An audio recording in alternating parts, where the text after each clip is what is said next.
Hello everyone, स्वागत है आप सभी का हमारे YouTube channel AGI coaching centre में। 10th क्लास के यूपी बोर्ड के मोस्ट इम्पोर्टेंट विज्ञान के क्वेश्चंस में आज ये चौथा वीडियो है। इसमें आज बात करेंगे हम जीव विज्ञान और प्राकृतिक संसाधन के बारे में। 40 क्वेश्चंस है इसके अंदर जो कि मोस्ट इम्पोर्टेंट हैं, जो कि 2023 में मोस्ट इम्पोर्टेंट हैं 2023 के एग्जामिनेशंस के लिए। तो चलिए वीडियो को शुरू करते हैं। और वीडियो को शुरू करने से पहले यदि आपको हमारा वीडियो अच्छा लगे तो हमारे वीडियो को लाइक करना, अपने दोस्तों के साथ में शेयर ज़रूर करना, और यदि आप हमारे चैनल पर नए हैं तो हमारे चैनल को सब्सक्राइब कर लें, जिससे कि आपको आने वाले वीडियो का लिंक पहले मिल सके। चलिए शुरू करते हैं। और यदि आपने पिछले और वीडियोस नहीं देखे तो उन वीडियोस को भी आप देख लें चैनल में जा कर के। मैंने भौतिक विज्ञान और रसायन विज्ञान के वीडियोस पहले से ही बना रखे हैं। ठीक है, चलिए शुरू करते हैं पहले क्वेश्चन से। पहले क्वेश्चन में है कि यकृत परिवर्तित करता है, यकृत यानी कि लीवर जो है वो क्या कन्वर्ट करता है, तो इसका आंसर हो जाएगा अमोनिया को यूरिया में। अमोनिया को यूरिया में यकृत हमारा जो है वो कन्वर्ट करता है। अगला है हीमोग्लोबिन महत्वपूर्ण भूमिका निभाता है। हीमोग्लोबिन किस में महत्वपूर्ण भूमिका निभाता है? अपनी उत्सर्जन में, श्वसन में, पाचन में, वृद्धि में, किस में बढ़ाता है? तो इसका आंसर हो जाएगा बी, श्वसन में। सांस लेने में ये जो है अपनी अहम भूमिका निभाता है हीमोग्लोबिन। ठीक है, अगला क्वेश्चन है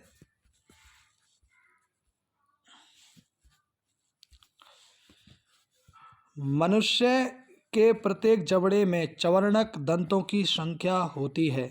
कितनी होती है चवर्णक, जिससे कि चबाते हैं, वो कितने दांत होते हैं? तो इसका आंसर हो जाएगा सी, 6। ठीक है, कितने होते हैं? 6। अगला क्वेश्चन है विटामिन सी का अच्छा स्रोत है। हमें विटामिन सी कहाँ से मिल सकती है सबसे ज़्यादा?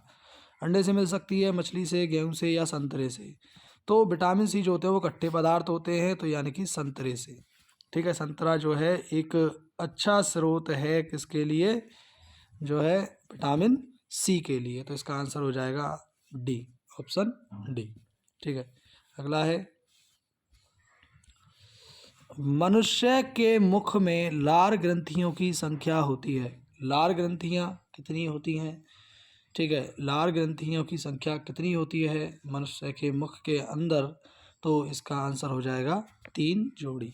ठीक है, यदि आपको इसका आंसर मालूम था तो आप हमें कमेंट करें।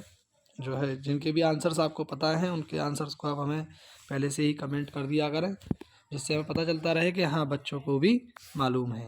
ठीक है, बात करते हैं अगले क्वेश्चन की। Question number 6। क्वेश्चन नंबर 6 में कहा जा रहा है निम्नलिखित में से कौन सा त्वचा का कार्य नहीं है? कौन सा त्वचा का कार्य नहीं है? इनमें संवेदना, सुरक्षा, लैंगिक लक्षण, उत्सर्जन। तो इनमें से देखिए संवेदना है, सुरक्षा भी है, उत्सर्जन भी है, तो लैंगिक लक्षण जो है इसका कार्य नहीं है। लैंगिक लक्षण इसका आंसर हो जाएगा। नहीं है कहा जा रहा है इसमें। अगर ये कहता कि कौन सा त्वचा का कार्य है, तो संवेदना और सुरक्षा और उत्सर्जन जो है त्वचा के कार्य हैं। ठीक है, चलिए अगले क्वेश्चन की बात कर लेते हैं इसके बाद। अब है क्वेश्चन नंबर 7। मनुष्य में कृंतक दांत और छेदक दांतों की संख्या होती है। कृंतक दांत और छेदक दांतों की संख्या होती है। ठीक है, कृंतक और छेदक जो छेदने के लिए यानी कि एकदम से पैने नुकीले जो होते हैं साइड से, उनको बोलते हैं छेदक, और कृंतक जो कुतरने के लिए होते हैं आगे के। ठीक है, तो इन दांतों की संख्या कितनी होती है? यदि आपको मालूम है तो पहले से ही कमेंट कर दिया करें। ठीक है, तो इसका आंसर हो जाएगा ए, 8 होती है। ठीक है, अगला है कि जल में घुलनशील होता है vitamin A, vitamin B, vitamin K, vitamin C. तो कौन सा ऐसा है जो है कौन सा विटामिन है जो जल में घुल जाता है? तो वो है विटामिन सी। कौन है? Vitamin C. याद रहेगा, विटामिन सी जो है वो जल में घुलनशील है, जल में घोला जा सकता है इसको। जैसे नींबू में आपने नींबू पानी बनाते नहीं बनाते हैं तो खट्टा होता है, पानी भी खट्टा हो जाता है। ठीक है, अब आता है पुष्प में कितने भाग होते हैं, पुष्प में कितने भाग होते हैं, तो इसका आंसर हो जाएगा बी, 4 भाग होते हैं पुष्प के अंदर। ठीक है, अगला है पराग नली में नर युग्मकों की संख्या होती है। नर युग्मकों की संख्या कितनी होती है पराग नली में? 2। आपको मालूम था? चलिए ठीक है, अगली बात करते हैं।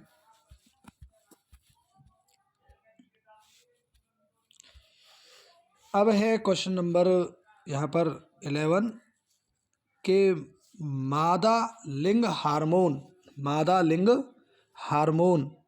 कहलाता है, इनमें से कौन सा है जो मादा लिंग हार्मोन कहलाता है? तो इसका आंसर हो जाएगा आंसर सी, एंट्रोजन। एंट्रोजन जो है वो मादा लिंग हार्मोन कहलाता है। इसके बाद में है क्वेश्चन नंबर 12, परिवार नियोजन की स्थायी विधि है। परिवार नियोजन की स्थायी विधि कौन सी है इनमें से? तो क्या गर्भ निरोधक गोलियां खा करके जो है परिवार नियोजन किया जा सकता है, या निरोध का प्रयोग करके, या वैसेक्टॉमी का, या गर्भ समापन करा करके? तो इसका जो आंसर है वो है ऑप्शन सी, क्योंकि देखिए गर्भ निरोधक गोलियों से केवल गर्भ को खत्म किया जा सकता है, उसे रोका नहीं जा सकता है। ठीक है, निरोध से कुछ टाइम के लिए रोका जा सकता है जो है, मगर बिल्कुल ही स्थायी नहीं किया जा सकता। गर्भ समापन यानी कि गर्भ को हटा देना ही गर्भ समापन होता है। तो इसके बाद है इसका आंसर जो है वो हो जाएगा ऑप्शन सी, वैसेक्टॉमी। वैसेक्टॉमी जो है वो एक स्थायी विधि है। ठीक है, इसके बाद में स्व-द्विगुणन की क्षमता होती है। स्व-द्विगुणन की क्षमता किसमें होती है? तो इसका आंसर हो जाएगा ऑप्शन सी, डीएनए में। हाइड्रा में अनुकूल परिस्थितियों में अलैंगिक जनन होता है। हाइड्रा में अनुकूल परिस्थितियों में अलैंगिक जनन होता है, किसके द्वारा होता है? तो इसका आंसर हो जाएगा ऑप्शन बी, मुकुलन द्वारा। ठीक है, 15वां क्वेश्चन, मनुष्य में गुणसूत्रों की संख्या होती है। मनुष्य में कितने गुणसूत्र होते हैं? 46। ठीक है, 46 जो हैं गुणसूत्र होते हैं। मोस्ट इम्पोर्टेंट क्वेश्चंस हैं ये। ठीक है ना, आपके लिए जो है आप इन्हें तैयार कर लें तो आपका एग्जामिनेशन बहुत ही अच्छा होने वाला है। ठीक है, इसके बाद में क्वेश्चन नंबर 16 पर हम बात करेंगे। अब क्वेश्चन नंबर 16, गुणसूत्र किस पदार्थ के बने होते हैं? बहुत ही इम्पोर्टेंट क्वेश्चन। गुणसूत्र किस पदार्थ के बने होते हैं? प्रोटीन के, आरएनए के, डीएनए के, या डीएनए और प्रोटीन के? तो इसका आंसर हो जाएगा ऑप्शन डी। ऑप्शन डी यानी कि डीएनए और प्रोटीन के जो है गुणसूत्र बने होते हैं। अगला है, निम्नलिखित में अनुवांशिक पदार्थ है, इनमें से कौन सा है जो कि एक अनुवांशिक पदार्थ है? ठीक है, तो इसका आंसर हो जाएगा ऑप्शन डी, माइटोकॉन्ड्रिया। माइटोकॉन्ड्रिया जो है वो एक अनुवांशिक पदार्थ है। ठीक है, इसके बाद में अगला बात करते हैं क्वेश्चन की। केंद्रक का निर्माण होता है। केंद्रक का निर्माण होता है कहाँ, किससे होता है? डीएनए से, प्रोटीन से, आरएनए से, या न्यूक्लियो प्रोटीन से? यदि आपको मालूम है तो ऑप्शन हमको जो है कमेंट कर दें आप साथ के साथ में। ठीक है, इसका ऑप्शन है ऑप्शन डी, इसका सही आंसर है न्यूक्लियो प्रोटीन। न्यूक्लियो प्रोटीन से जो है केंद्रक का निर्माण होता है। अगला प्रश्न है बहुत ही आसान सा, अनुवांशिकता के जनक हैं। अनुवांशिकता के जनक कौन है? Charles Darwin, Hugo de Vries, Gregor John Mendel, या हरगोविंद खुराना? तो बहुत ही इजी आंसर है इसका, Gregor John Mendel. Gregor John Mendel जो है वो अनुवांशिकता के जनक माने जाते हैं। ठीक है, आगे क्वेश्चन नंबर 20, पीएच मॉर्गन ने अपना अनुवांशिक प्रयोग किस पर किया? किसके ऊपर किया था पीएच मॉर्गन ने अपना अनुवांशिक प्रयोग? तो इसका आंसर है सी, फल मक्खी के ऊपर। फल मक्खी के ऊपर जो है उन्होंने अनुवांशिकता का प्रयोग किया था। अब है क्वेश्चन नंबर 21, अनुवांशिक के प्रयोग के लिए मेंडल ने निम्न में से किस पौधे का प्रयोग किया? किस पौधे का प्रयोग किया था उन्होंने? तो उन्होंने किया था मटर के पौधे का। मटर के पौधे को लेकर के उन्होंने आनुवांशिकता को सिद्ध किया था। ठीक है, इसके बाद में आता है जातियों की उत्पत्ति पुस्तक किसने लिखी है? जातियों की उत्पत्ति पुस्तक किसने लिखी है? तो किसने लिखी है ये पुस्तक? तो ये लिखी है डार्विन ने। ठीक है, किसने लिखी है? डार्विन ने। इसके बाद अगला क्वेश्चन है कि पुरुषों में लिंग गुणसूत्र होते हैं। लिंग गुणसूत्र कौन से होते हैं पुरुषों के अंदर? तो पुरुषों के अंदर होता है एक्स और वाई। एक्स वाई, ठीक है ना, कौन सा होता है? X Y. एक्स एक्स महिलाओं के अंदर होता है। ठीक है, एक्स, ये वाई और एक्स ऐसे अलग अलग नहीं होते हैं, केवल एक्स वाई जो है पुरुषों के अंदर होता है, मेंस लोग के लिए। ठीक है, तो ये थे बायोलॉजी के क्वेश्चंस। अब इसके बाद में हम बात करेंगे प्राकृतिक संसाधन के बारे में। ठीक है, प्राकृतिक संसाधन के बारे में बात करेंगे। तो पहला क्वेश्चन या फिर 24वां क्वेश्चन है और प्राकृतिक संसाधन का पहला क्वेश्चन है, पवनों का देश कहा जाता है। पवनों का देश किसे कहा जाता है? तो इनमें से जो पवनों का देश कहा जाता है वो है डेनमार्क। डेनमार्क को पवनों का देश कहा जाता है। ठीक है, इसके बाद है नेक्स्ट, जीवाश्म ईंधन का उदाहरण नहीं है। कौन सा इनमें से जीवाश्म ईंधन का उदाहरण नहीं है? तो इनमें से जो जीवाश्म उदाहरण नहीं है, तो देखो जीवाश्म कौन होते हैं? जो कि पुराने ज़माने के जो जानवर पेड़ पौधे जो ज़मीन में दब गए, उनसे कुछ तो बन गई पेट्रोल, प्राकृतिक गैसें बन गई, कुछ कुछ कोयला बन गई, लेकिन लकड़ियाँ तो आज भी पेड़ पौधों से हमें मिलती ही हैं। तो यहाँ पर जो इसका आंसर हो जाएगा वो जीवाश्म ईंधन नहीं है, वो है लकड़ी। ठीक है, इसके बाद में नंबर आता है अब 26 क्वेश्चन का, जिसमें अगला क्वेश्चन है कि खाना बनाने की गैस को कहा जाता है। खाना बनाने की गैस को क्या कहा जाता है? सीएनजी कहा जाता है, एलपीजी, मीथेन, या इनमें से कोई नहीं? क्या कहा जाता है? सबके घरों में सिलेंडर हैं, एलपीजी सिलेंडर, जिनसे खाना बनता है घरों में। ठीक है, इसका ऑप्शन हो जाएगा बी। अगला है कि बायोगैस का मुख्य अवयव है। ठीक है, बायोगैस का मुख्य अवयव कौन है? मीथेन से मिलती है, CO2 से, H2S से, एथेन से। ठीक है, तो इनमें से जो इसका आंसर हो जाएगा वो इसका आंसर होगा ऑप्शन ए। मीथेन जो है वो बायोगैस का मुख्य अवयव है। ठीक है, अगला क्वेश्चन है कि सौर ऊर्जा में ऊष्मीय प्रभाव का कारण होता है। सौर ऊर्जा में ऊष्मीय प्रभाव का कारण होता है, किसके कारण जो है ऊष्मा उत्पन्न होती है? तो दृश्य प्रकाश या अवरक्त या फिर पराबैंगनी किरणें या लाल रंग के प्रकाश के कारण। ठीक है, तो इसका जो ऑप्शन ठीक है वो है अवरक्त किरणें। अवरक्त किरणों के कारण ही ऊष्मीय प्रभाव उत्पन्न होता है। ठीक है, अगला क्वेश्चन है 29, क्वेश्चन नंबर 29 में,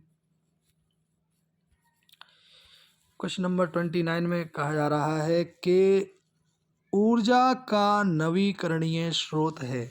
ऊर्जा का नवीकरणीय स्रोत है तो कौन है भैया? विद्युत जनित्र है या सौर ऊर्जा है जिससे हमें ऊर्जा मिलती है, या फिर जीवाश्म ईंधन है? ठीक है, या उपयुक्त तो तीनों ही हैं। तो इसका जो आंसर है वो है सौर ऊर्जा। ऊर्जा का नवीकरणीय स्रोत हमारे लिए सौर ऊर्जा है, जिससे कि सौर कुकर वगैरह भी चलता है, या फिर जो है हमारे सोलर पैनल चलते हैं। ठीक है, इसके बाद में है पारितंत्र में शैवाल होते हैं। पारितंत्र में शैवाल होते हैं। उत्पादक का मतलब उत्पादक का काम करते हैं, उपभोक्ता का, अपघटक का, या उपरोक्त में से कोई नहीं? तो इसका आंसर है उत्पादक का कार्य करते हैं। पारितंत्र में शैवाल किस लिए होते हैं? उत्पादक के लिए। ठीक है, अगला है हरे पौधे होते हैं। हरे पौधे क्या होते हैं भैया? मृतजीवी, स्वपोषी, परपोषी, तरपोषी। तो जो इसका आंसर है वो है ऑप्शन बी। ऑप्शन बी, यानी कि स्वपोषी। हरे पौधे क्या होते हैं? स्वपोषी, जो कि अपना पोषण स्वयं करते हैं। ठीक है, इसके बाद में है क्वेश्चन नंबर 32, पौधे जंतुओं पर निर्भर करते हैं। पौधे जो हैं जंतुओं पर निर्भर करते हैं, किस लिए? कुछ जंतु हैं जो कि पौधों पर निर्भर करते हैं क्योंकि वो पौधों को खाते हैं, लेकिन यहाँ पर उल्टा है कि पौधे जंतुओं पर निर्भर करते हैं। किसके लिए करते हैं? भोजन के लिए, जल के लिए, ऑक्सीजन के लिए या कार्बन डाइऑक्साइड के लिए। तो देखिए, जो पौधे होते हैं उनमें एक प्रकाश संश्लेषण एक क्रिया होती है जिसके लिए आवश्यक होता ही है कार्बन डाइऑक्साइड गैस। ठीक है, तो इसका जो आंसर है वो ऑप्शन डी हो जाएगा। कार्बन डाइऑक्साइड के लिए जो है पौधे जंतुओं पर निर्भर करते हैं, क्योंकि जंतु जो हैं कुछ भी पदार्थ जब खाते हैं तो फिर वो क्या उत्सर्जित करते हैं? कार्बन डाइऑक्साइड गैस उत्सर्जित करते हैं। ठीक है, तो पौधे जो हैं जंतुओं पर कार्बन डाइऑक्साइड के लिए निर्भर करते हैं। अगला क्वेश्चन है कि सुंदरवन आवास है किसका है? इनमें से सुंदरवन किसका आवास है? तो वो है बाघ का, क्योंकि बाघ सुंदर सुंदर सा होता है तो उनका जो है मकान भी कैसा होएगा? सुंदरवन। ठीक है, अगला है 34। गिद्ध है, गिद्ध क्या है इनमें से? तो परजीवी है, भक्षक है, अपमार्जक है, सहजीवी है। तो गिद्ध जो है वो यहाँ पर अपमार्जक है गिद्ध। ठीक है, इसके बाद में कौन सा क्रम सही है? कौन सा क्रम सही है? कोशिका से कोशिकांग और कोशिकांग से ऊतक, या समष्टि समुदाय से पारितंत्र, या फिर जीव मंडल से कोशिका, कोशिका से ऊतक, या फिर जीव से ऊतक या ऊतक से ऊतक तंत्र। तो इनमें से कौन सा क्रम सही है? बिल्कुल, तो उसके लिए आंसर हो जाएगा ऑप्शन सी, जीव मंडल से कोशिका और कोशिका से ऊतक। ठीक है, अगला है हरे शैवाल होते हैं। हरे शैवाल क्या होते हैं? परजीवी, स्वयंपोषी, सहजीवी, मृतोजीवी। तो इसका ऑप्शन हो जाएगा 36 का बी, स्वयंपोषी। हरे शैवाल अपना पोषण स्वयं करते हैं। ठीक है, अगला है विश्व का सबसे तेजी से घटता जा रहा है प्राकृतिक संसाधन कौन सा है? जो सबसे तेज घट रहा है विश्व में, तो वो है ऑप्शन बी, वनों को बहुत तेजी से काटा जा रहा है। वन जो है बहुत ही तेजी से ख़त्म हो रहे हैं। ठीक है, इसके बाद में है 38 क्वेश्चन। निम्नलिखित में से कौन ग्रीन हाउस गैस है? इनमें से कौन सी ग्रीन हाउस गैस है? इनमें से चारों में से NO2, SO2, CO या फिर CO2, यानी nitrogen oxide, sulphur dioxide, carbon monoxide या कार्बन डाइऑक्साइड। तो इसका जो है आंसर हो जाएगा ऑप्शन डी जो है कार्बन डाइऑक्साइड जो है एक ग्रीन हाउस गैस है। Question number 39। गंगा जल का प्रदूषण का कारण है। गंगा जल किसके कारण प्रदूषित हो रहा है?